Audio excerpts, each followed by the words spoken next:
And welcome into In Depth with Fox Carolina Sports. Hey there, I'm Aaron Cheslock. As we always do each week, talk to local coaches and athletes and follow their path up to this point. As you can hear, I'm fighting a little bit of allergy, so I apologize in advance. If you're a weekly or nightly watcher of our sportscast, you probably know exactly which week we're taping this. But boy, do we have a great story for you today. We're joined by USC Upstate women's basketball coach Becky Burke, who's coming off her first season here in the Upstate. And Coach, first of all, thanks for joining us. You getting a little R&R after the season? Yes, we're trying. We're getting the kiddos through their finals next week, and then hopefully we'll get a little bit of rest. Man, did you pick a heck of a time to take a new job? Named USC Upstate's 15th head coach of the women's basketball program just over a year ago. Is there a way for you to encapsulate this entire year, hindsight being 2020? You've been in the game for more than a decade now, and everything you're trained to do, all your, practices that you're ingrained in has to alter this year, from practices to meetings, protocols. How challenging was it looking back on it? And what are some of the things that maybe provided some speed bumps that we don't necessarily think about from the outside looking in? Yeah, I would say if there's one word to describe this year, it would be adjustments. From every standpoint, I think anytime you take over a program, it presents its own set of challenges, and you're essentially, every program that at least I've taken over is a rebuild or building from the ground up. And so you pair all of that and all of the responsibility and all of the steps that go to that process, the basketball stuff, and then you put COVID-19 on top of it.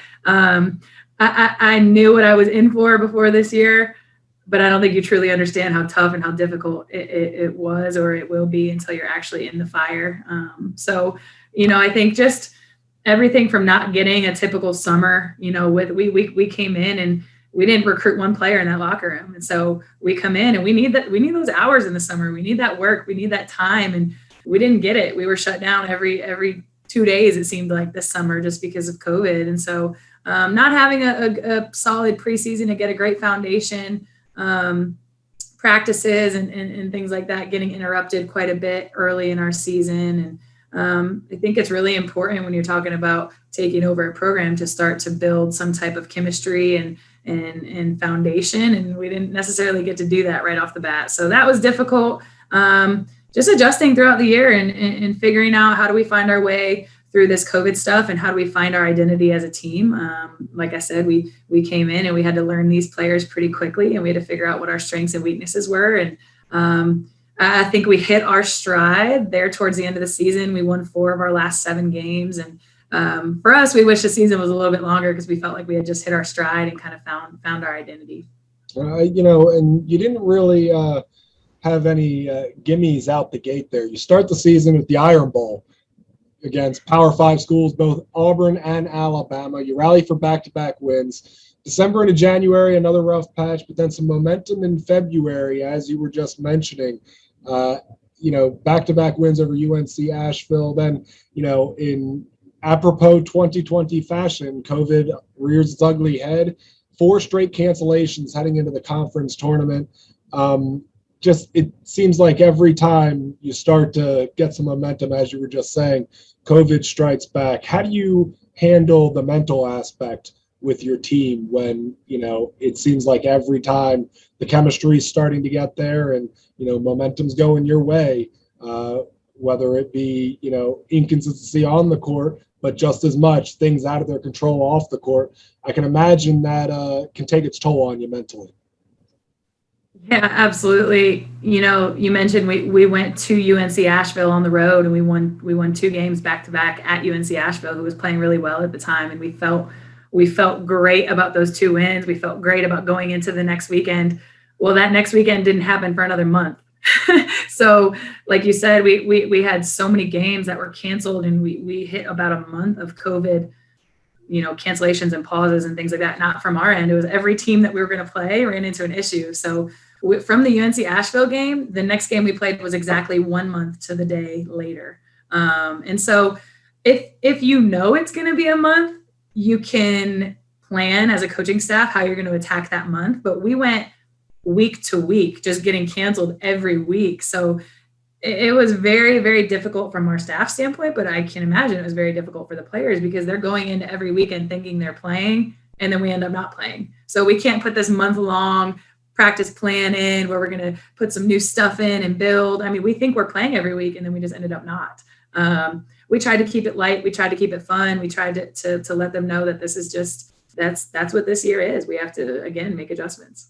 Now, the good news is as you get, hopefully set for another season with a little bit more normalcy, your roster does have a bunch of bright spots. 2 top point getters, Molly Coleman, Denisha Wilson.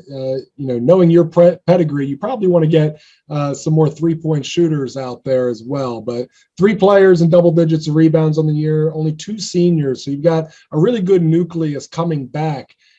Give us some pros, cons for the roster in year 1 and things you're looking to attack this offseason to take that big step. As we've seen, again, we're going to touch on your career here in just a little bit, but we've seen you make that jump with multiple programs. What are the things you're looking at from a roster standpoint and from an overall team standpoint in order to take that step in year 2?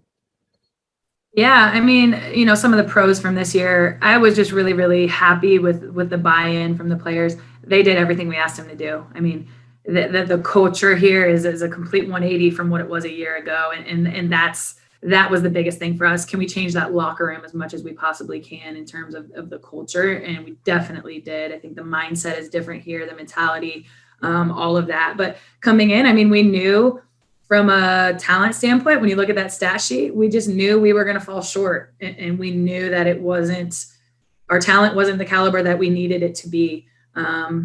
With that being said, we went out, we had to sign a lot of new players. So really happy with what we got out of last year's team, and they did an excellent job for us. We brought all of the pieces back that we thought were necessary. Like you said, our 2 leading scorers are coming back. We're bringing back our best defenders. We're bringing back the people that really can succeed at this level. And then we also added 8 new players to that. So you're talking about whenever you bring in, 8 is a big class, but that's what had to be done. And we really, really had to, we had to raise the talent level in that locker room a little bit, just to be able to compete. We want to compete in the Big South. And I think you find that anytime that a staff comes in and takes over a new program, that there's a little bit of turnover after year 1. And, that's what there was for us. But we're so excited about this class coming in this summer and, being able to bring them in and get some solid work this summer, unlike we did last summer, and bring in these kids with high pedigrees, these kids that we recruited against other schools and fought and got these kids here to USC Upstate, and just to technically go into year 2, but it really being almost year 1 for us with this nucleus of players that we're bringing in is super exciting for us. So I have an extra little pep in my step, understanding and knowing that we've had a year-long relationship recruiting these players that are coming in June, and we're just really excited about it. So I want to piggyback on something you just said there. Players do make plays, and obviously that's the biggest difference between wins and losses. And, again, we're going to touch on your path to getting to this point in a few minutes here, but you've done a lot of winning in your career, both as a player and as a coach. Meanwhile, you have, the rough 2020 season in part due to COVID, but, culture is largely brought in by coaching staffs.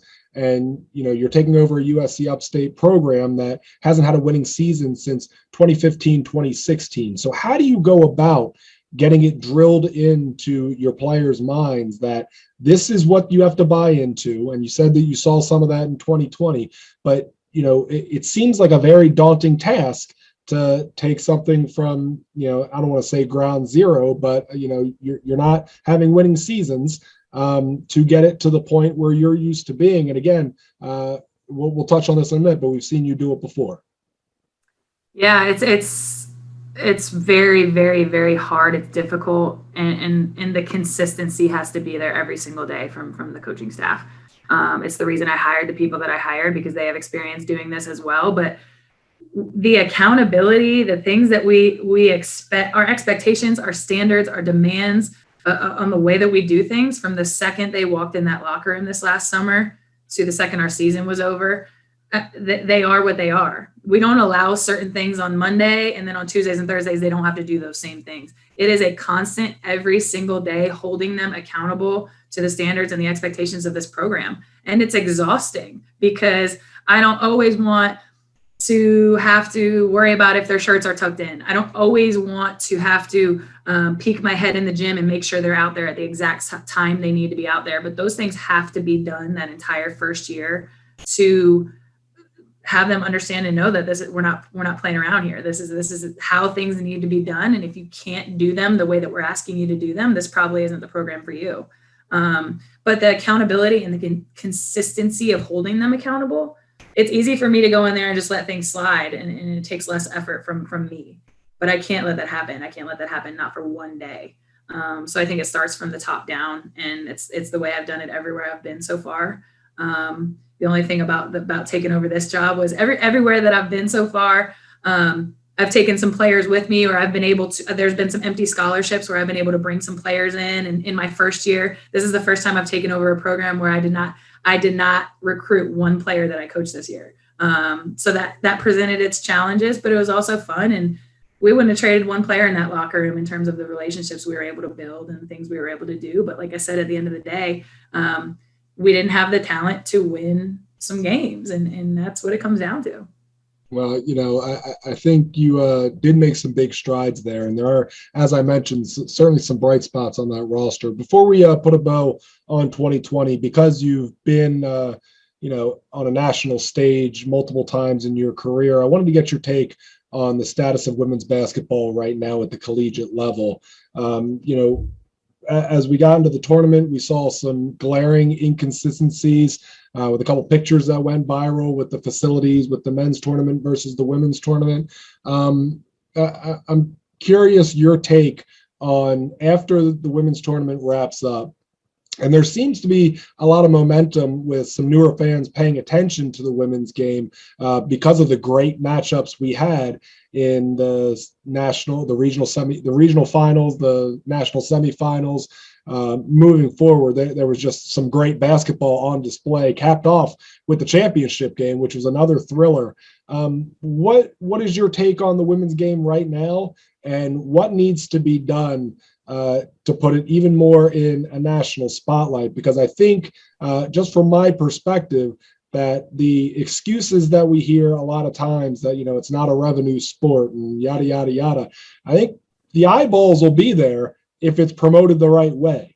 So I'm curious your take as someone who's been there, how you've seen the game grow from the time when you were a player, and what needs to happen to take it to the next step.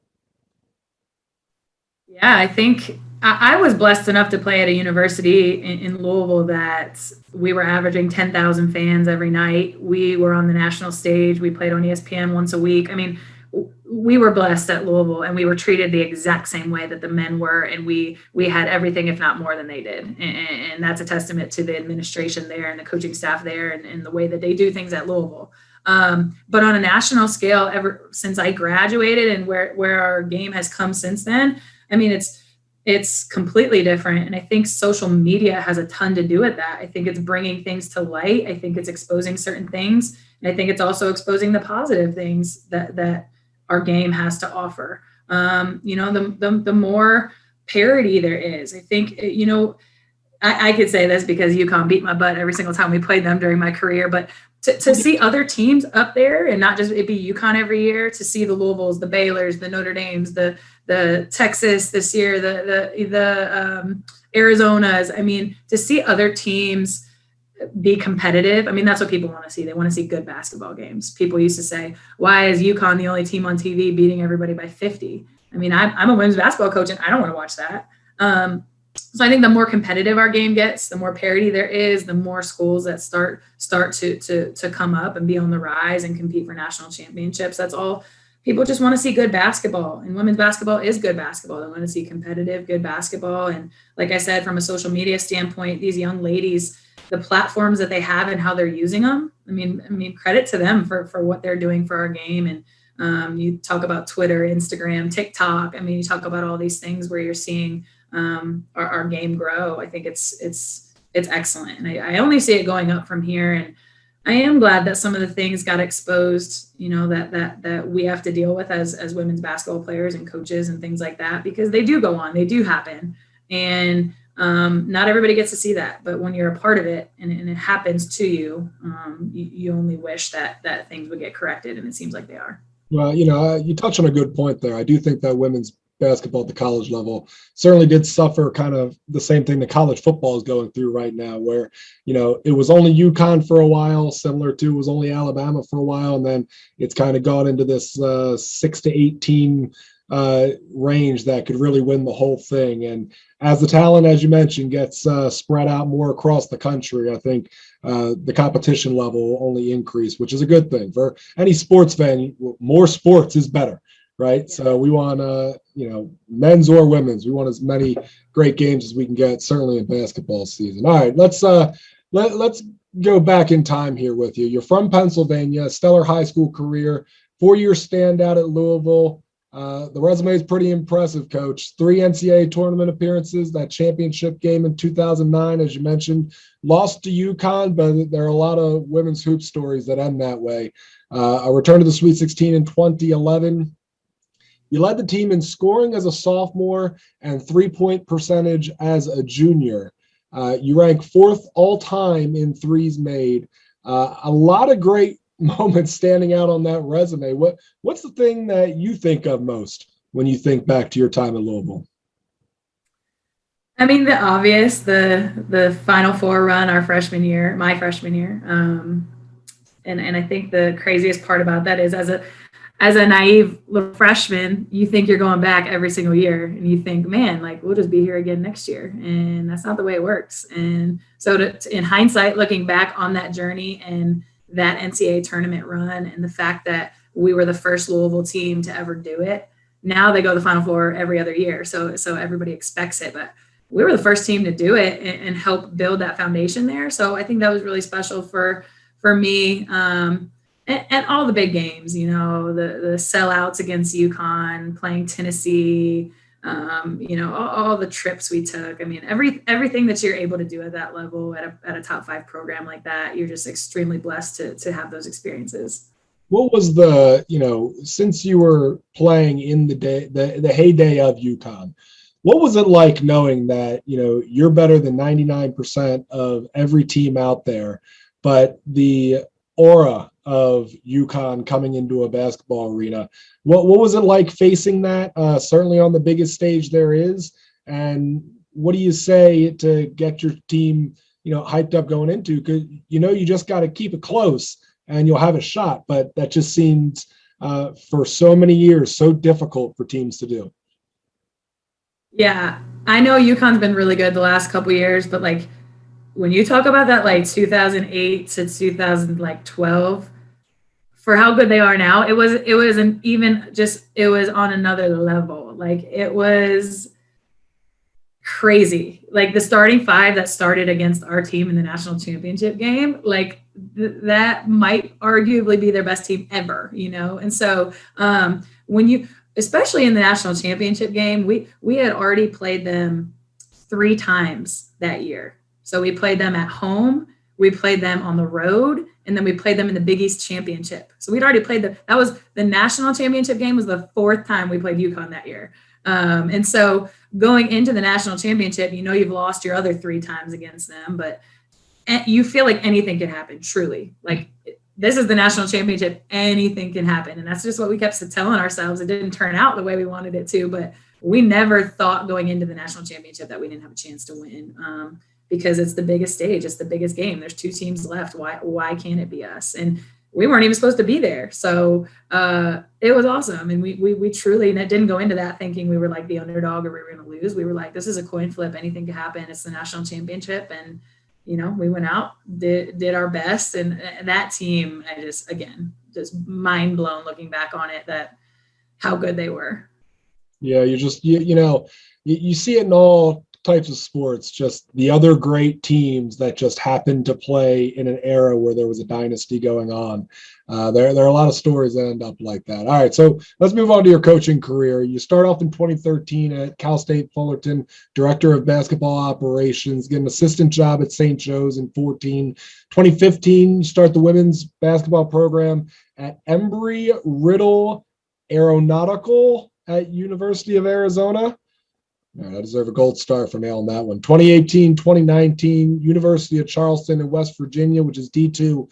First year, you take them to a 12-win improvement, lead them to the NCAA tournament. What is the biggest challenge at that point from going to a player on your team to going to coaching?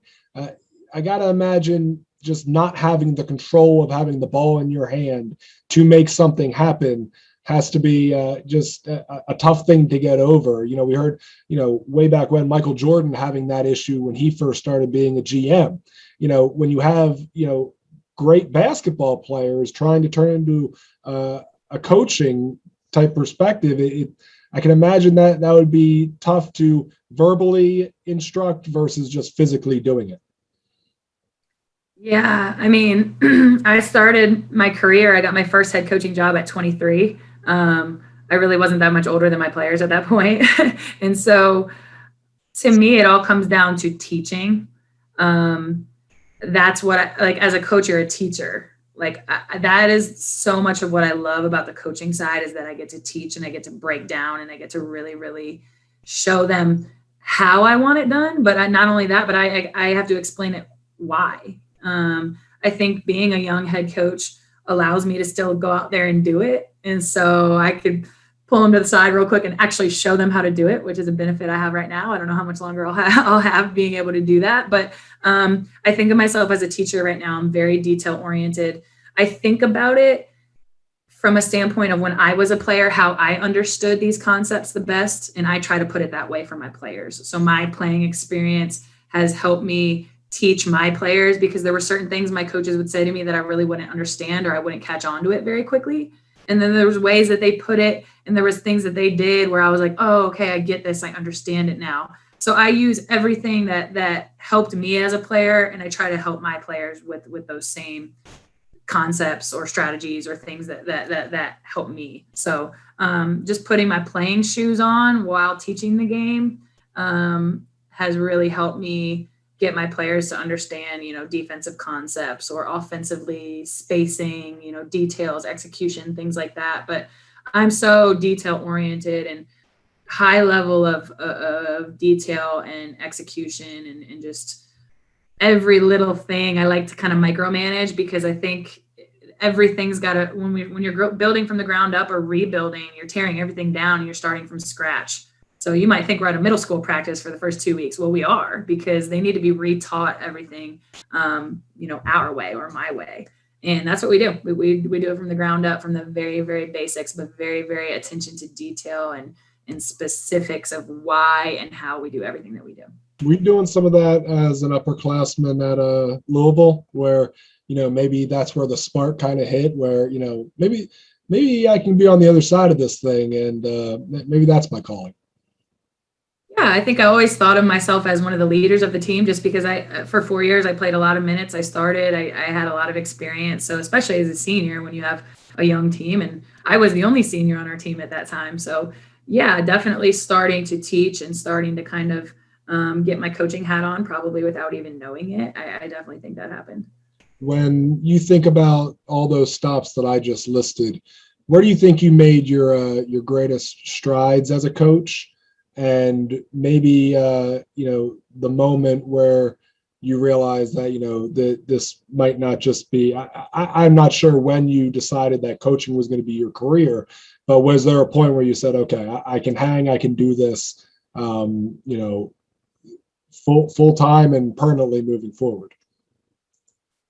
I would probably say there's been 3 big parts of my coaching career so far at the NAIA level, then Division II, now Division I. I would say the middle part at the University of Charleston, going in there and being able to recruit at the level that I recruited and bring in Division I transfers that end up being All-Americans, and coming into a very solid Division II conference and playing for a championship our first year because of what we were able to do recruiting wise and coaching them up that year. I think at the NAI level, like I just went out and got better players than everybody did, and I could coach a little bit, and I was so young. D2, I mean, there was a ton of good coaches in our league, high level recruiting. You're battling for players.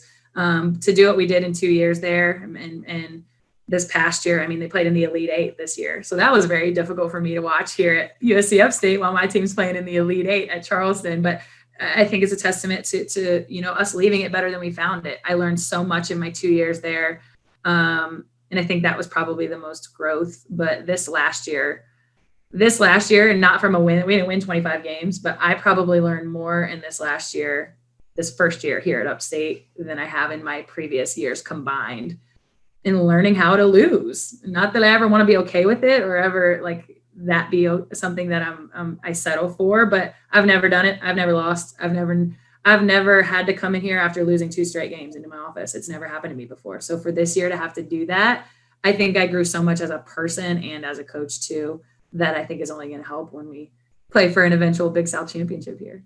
I love it. Well, and again, that stop in Charleston, you take them to a 12-win improvement in the first year, NCAA tournament berth after that. You're one of the few professions where you can wear sweatpants and sneakers to the office every day.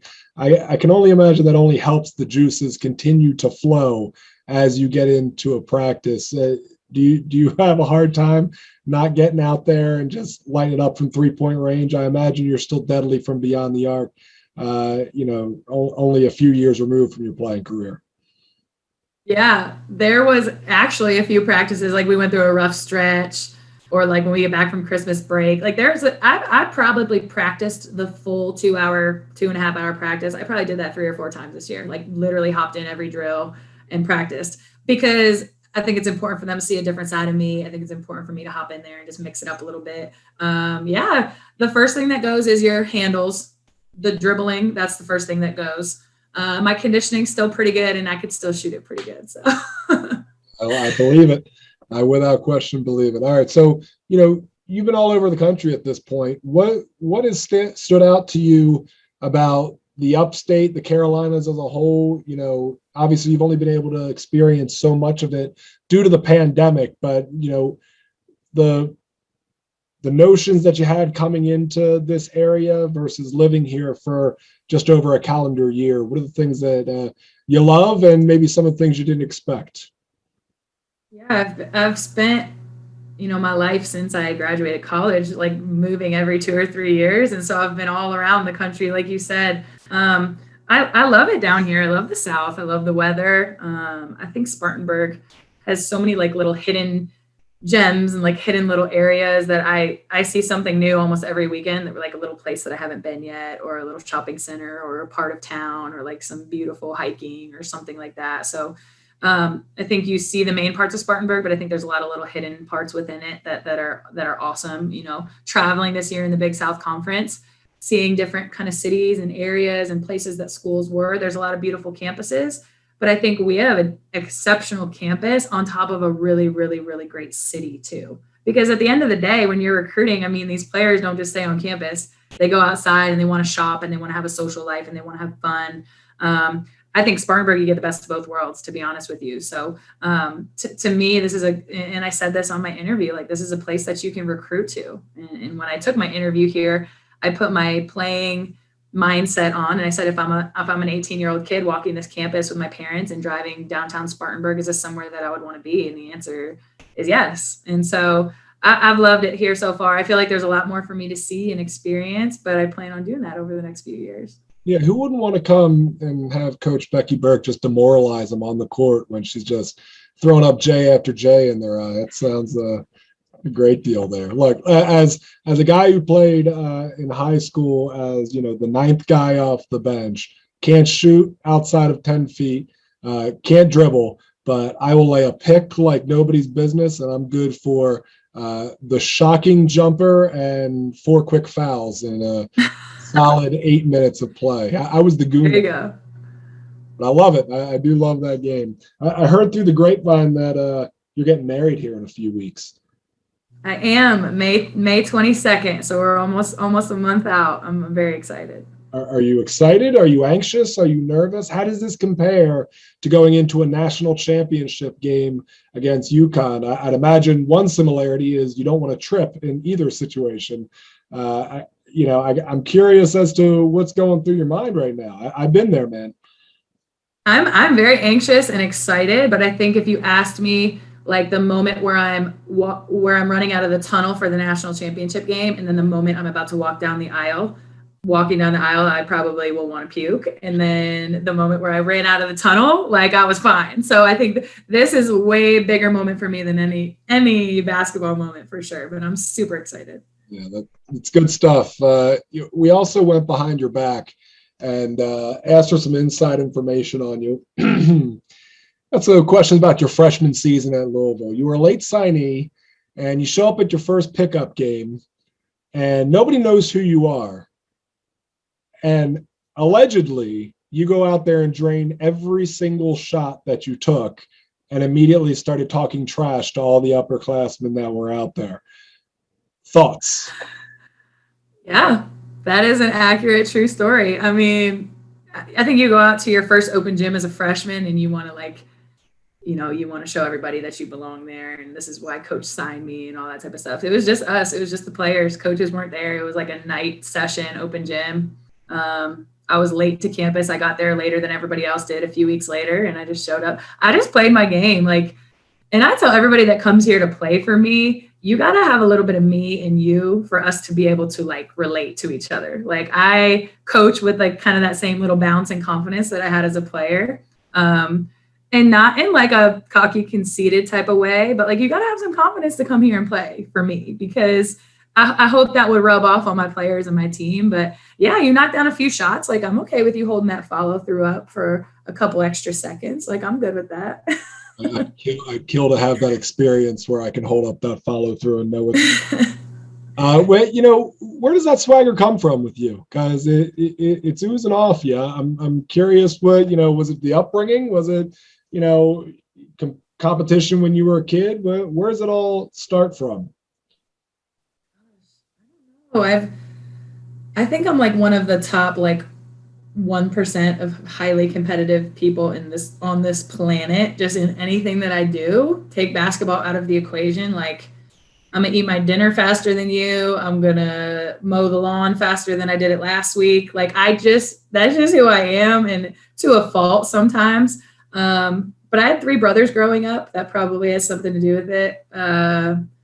I don't know. I think just being confident in who I am and what I'm doing. I do have, just to take it down a notch here, I do have another story. That there was a major flaw in your game as you showed up to Louisville. The one that coach would harp on you about, according to at least one teammate, every single practice that you took part in at Louisville. Can you remember what that flaw is? I think it was every time I came off a ball screen, I would take one dribble and I would pick the ball up.